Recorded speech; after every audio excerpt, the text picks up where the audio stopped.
It's time to talk about middle grade and young adult lit, because talking about our work is how we improve it.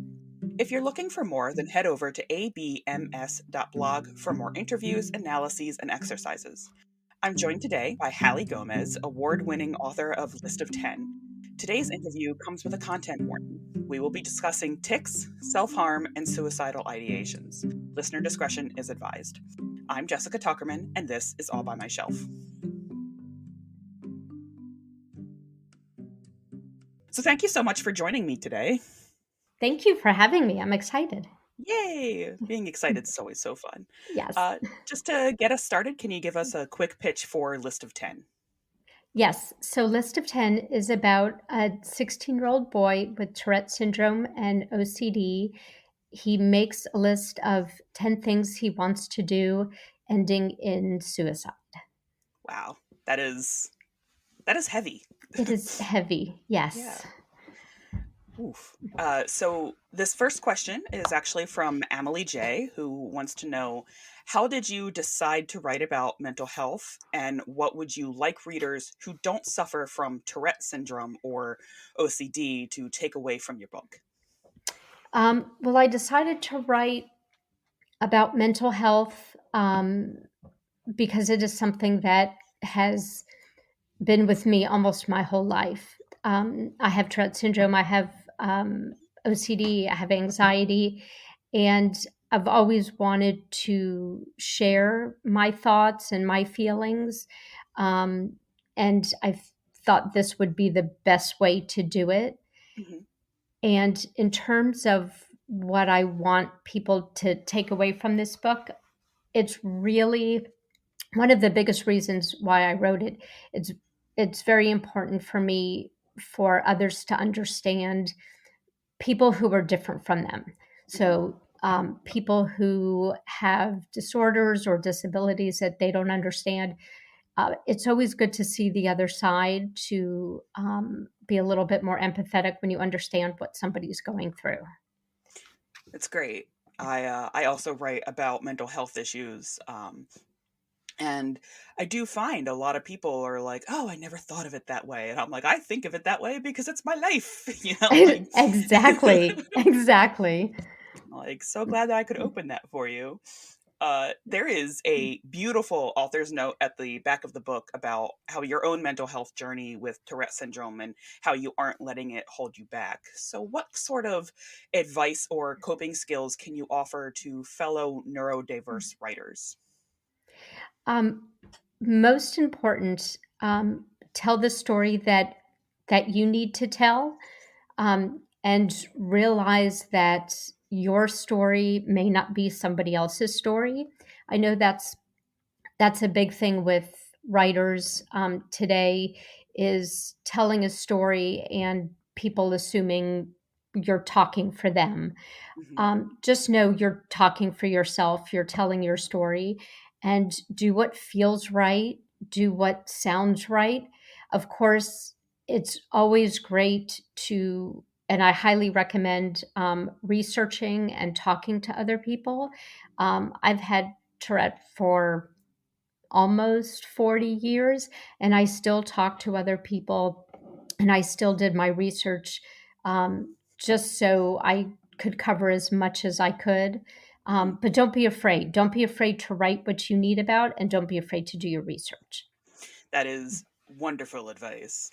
As I find the same thing as well, where I'll pick up a book that's about anxiety or panic disorder, which are things that I have, Mhm. and I'm like, that's not my experience. You're wrong. And then I'm like, wait, no, everybody has. Like, I have to take a step back and just reevaluate that everyone's experience is different. That no two people's mental illness is really the same.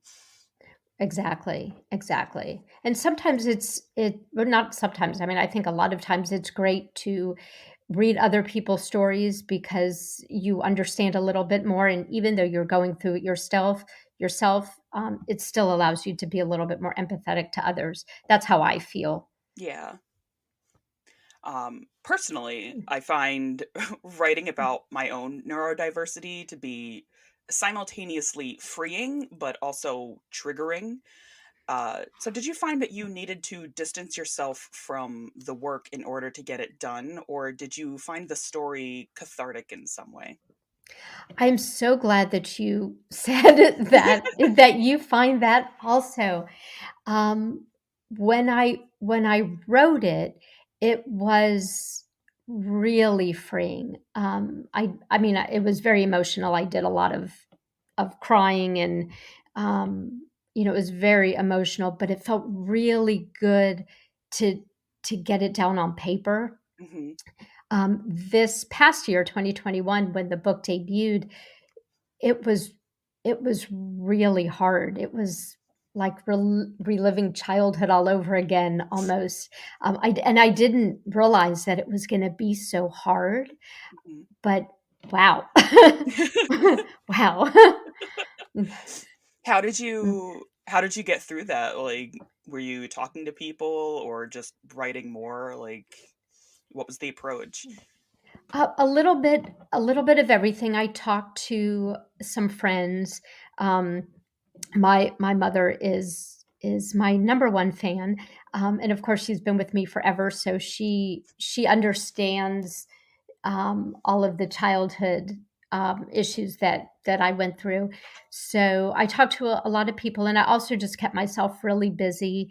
I wrote more, I worked more, just a little bit of everything, and a lot of self talk. Hmm. Like it will, this is why you did it. So people will know and people will understand, and it will be okay, and you'll be okay. I think I think not enough people really understand the value of self-talk where you just kind of sit there, you're like, everything is okay. You can't Right. control that. Everything will be okay. You are not in danger right now. And everyone's like, well, why are you just saying that out loud? I'm like, because I need to hear it because I'm not listening to myself. So, Yes, exactly, exactly. So it's great to be in a car by yourself. yes. A lot of talking going on there.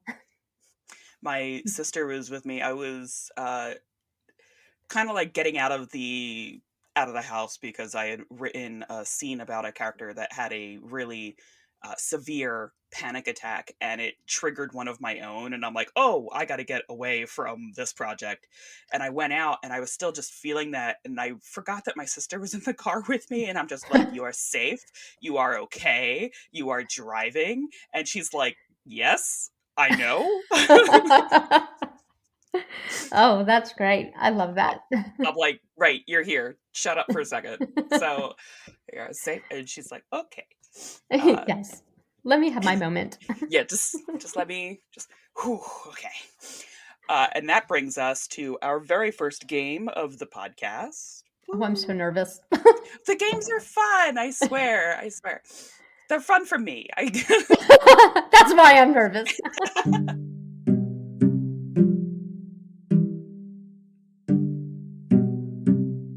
I hope you've enjoyed this episode of All by My Shelf. You can show your support by becoming a member or supporter of the podcast today for $5 at buymeacoffee.com/jmtuckerman and click on the All by My Shelf membership, which lets you ask my guests a question, listen to the full episode commercial free, and get access to writing exercises and prompts. If you're interested in connecting with a growing Discord community of writers, consider becoming a member of the Writing Society at tws.org, which lets you connect with fellow middle grade and YA writers, in addition to everything under the All by My Shelf membership. Don't forget to check out the website proper at abms.blog. Now, go make your pen sweat.